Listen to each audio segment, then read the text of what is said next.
If you can't pay your taxes in full, there's nothing to be scared of. You can always sign up for installment agreement with the Internal Revenue Service. This is a short video where I'm going to show you which form to file. It's very easy. It's not rocket science. You can do it on your own. Just Google 9465 PDF, and this is the form 9465 installment agreement request. So it's pretty simple.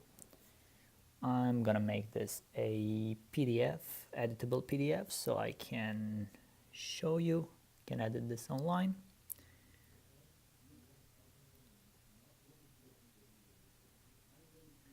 Okay, so, well, we're gonna start with the name, the first name, the last name, the social security number. So let's say, oops, Jenny Gonzalez. I'm just gonna put those zeros. Eventually put your social security here.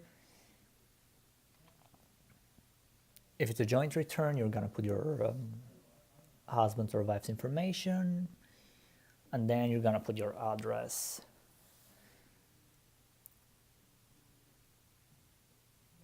So nothing too complicated so far.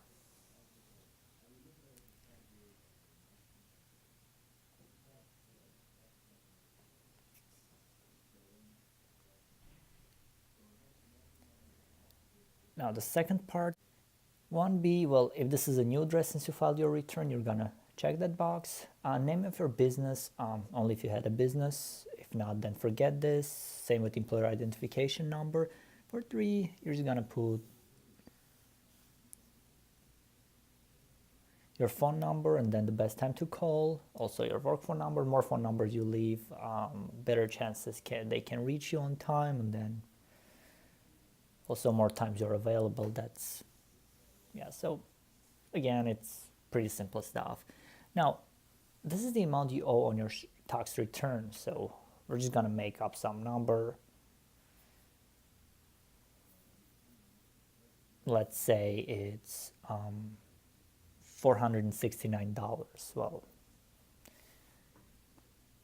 now if you have any additional balances, so if you had signed up for any installment payments, any installment agreements prior 2017 or whatever year you're filing, you have to include those balances. You can't have 2 separate installment agreements. And then for 69, we're gonna assume she doesn't have any prior balances, so just the sum, 469. Line 8, any amount you are paying with this return. Let's say she's paying $100. So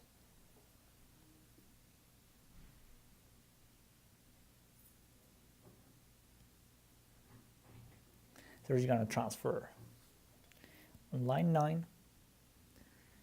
And then on line 10, it tells you divide the line 9 by 72. Why? Because you have 72 months to pay off your balance. So in this case, well, the amount is going to be pretty ridiculous, but this is just for an example.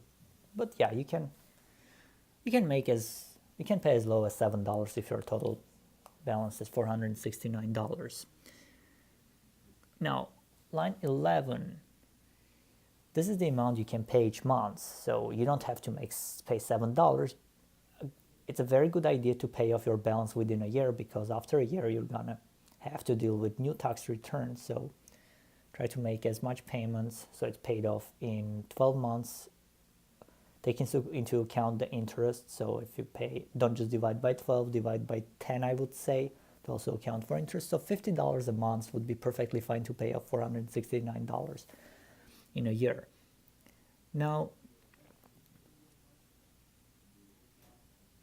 don't worry about B. It's only if you can't pay $7 a month or whatever.